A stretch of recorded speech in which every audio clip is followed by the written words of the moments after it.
መሞት አይቀርም። ሀብት ብትሰበስብ ብታግበሰብስም አሁን እኮ ነው፣ መሞት አይቀርም።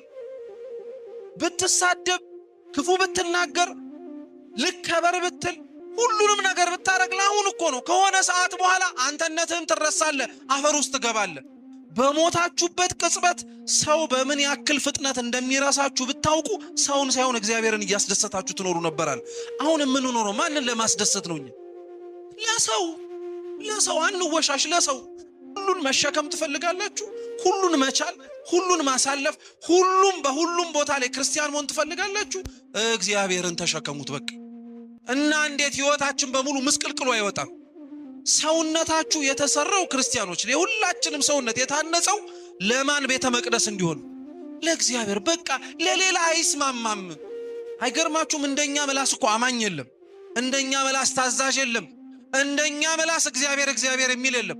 ልባችንና ሰውነታችን ግን ሌላ ያስተናገደውን ያውቀዋል በውስጥ ጠንቅቆ። አለማረፋችን፣ መባዘናችን፣ መቅበዝበዛችን፣ ሰላምን የምትሰጠዋ ቤተ ክርስቲያን ውስጥ ተገኝተን አሁንም ሰላም አልባ መሆናችን ቤተ ክርስቲያኗ አንዱ ክርስቶስን እንደቻለችው እኛ ግን ሰውነታችን ከሱ ውጪ ሌላ ብዙ ኮተት ስለያዘ ነው። ኮተታችንን ማራገፍ አለብን።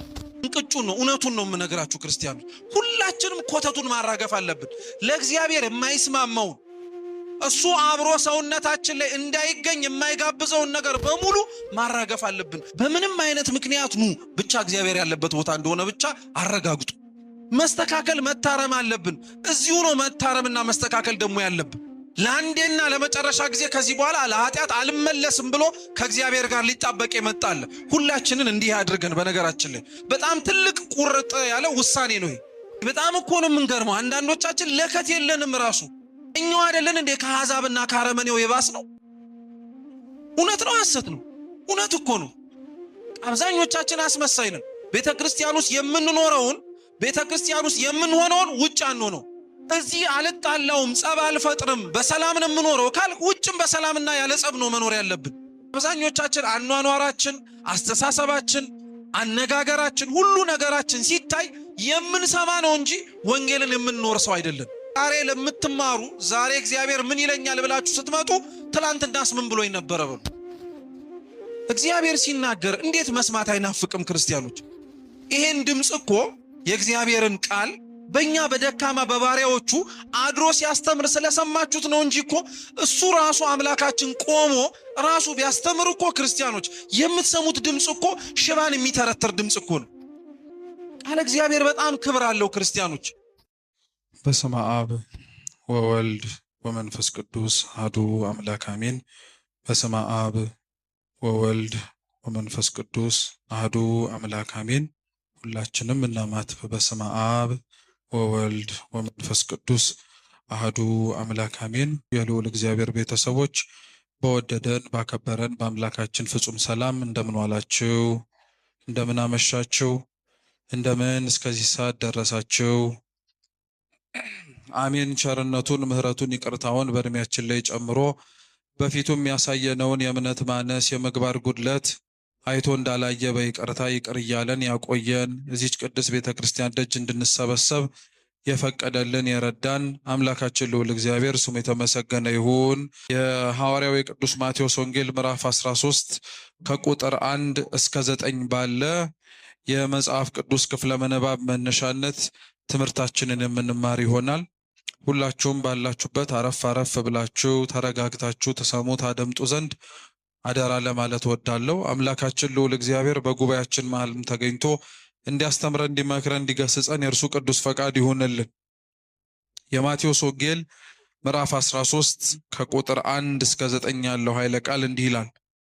በዚያችም ቀን ጌታችን ኢየሱስ ከቤት ወጥቶ በባሕር አጠገብ ተቀመጠ። ወደ ታንኳም ወጥቶ እስኪቀመጥ ድረስ ብዙ ሰዎች ወደ እርሱ ተሰበሰቡ። ሕዝቡም ሁሉ በወደቡ ቆመው ነበር። እንዲህም እያለም በምሳሌ ብዙ ነገራቸው። እነሆ ዘሪ ሊዘራ ወጣ። ሲዘራም በመንገድ ዳር የወደቀ ነበር። የሰማይ ወፎችም መጥተው በሉት። ብዙ አፈር በሌለበት ጭንጫ ላይም የወደቀ ዘርም ነበር። ለመሬትም ጥልቀት አልነበረውምና ወዲያውኑ በቀለ። ፀሐይ በወጣ ጊዜ ግን ጠወለገ፣ ስርም አልነበረውምና ደረቀ። በእሾህ መካከልም የወደቀ ዘር ነበር። በበቀለም ጊዜ እሾህ አነቀው፣ አጣበቀውም። በመልካም ምድር ላይም የወደቀ ዘር ነበር፣ ፍሬም ሰጠ። 100 ያፈራ ነበረ፣ 60 ያፈራ ነበረ፣ 30 ያፈራ ነበረ። ጆሮ ያለው መስማትን ይስማ ይላል። ስለ ቃሉ የአምላካችን ስሙ የተመሰገነ ይሁን። በዚህ ቃል መነሻነት ነው የዛሬውን ትምህርታችንን የምንማረው። በድጋሚ በጉባኤያችን ተገኝቶ አምላካችን እንዲያስተምረን ቅዱስ ፈቃዱ ይሁንልን። የቅዱስ ማቴዎስ ወንጌል በሐዲስ ኪዳን ተጽፈው ከሚገኙ የመጀመሪያው ወንጌል ተብሎ ከሚጠራው መካከል አንዱ ሲሆን ከአራቱ ወንጌላት ደግሞ መካከል አንዱ ተብሎ ይጠራል። እነዚህ አራቱ ወንጌላት የሚባሉት በሐዲስ ኪዳን መጽሐፍ መጀመሪያ ላይ የምናገኛቸው የማቴዎስ፣ የማርቆስ፣ የሉቃስና የዮሐንስ ወንጌል በዋነኝነት የሚያወሩትና የሚያስተምሩት ጌታችን መድኃኒታችን ኢየሱስ ክርስቶስ በዚች ምድር ላይ በነበረበት ጊዜ ላይ ያስተማረውን የቃሉን ትምህርት፣ የፈጸማቸውን የእጆቹን ተአምራትና በመጨረሻም ለድህነተ ዓለም ሲል ራሱን ቤዛ መስዋዕት አድርጎ አሳልፎ እንደሰጠ በስፋት የጻፉልን መጽሐፍት ናቸው።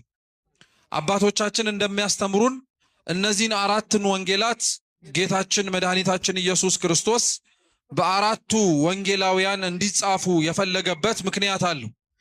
ታሪኩ አንድ ከሆነ የሚናገሩትም ተመሳሳይ ስለ ኢየሱስ ክርስቶስ ከሆነ ለምን አንድ መጽሐፍ ወይንም ደግሞ ለምን አንድ ጸሐፊ ብቻ ያንን አልጻፈውም ብሎ ሰው ሊጠይቅ ይችላል።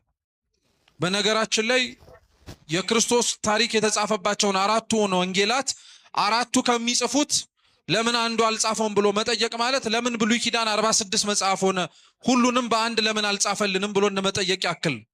እግዚአብሔር ብዙ ጸሐፍትን፣ እግዚአብሔር ብዙ አገልጋዮችን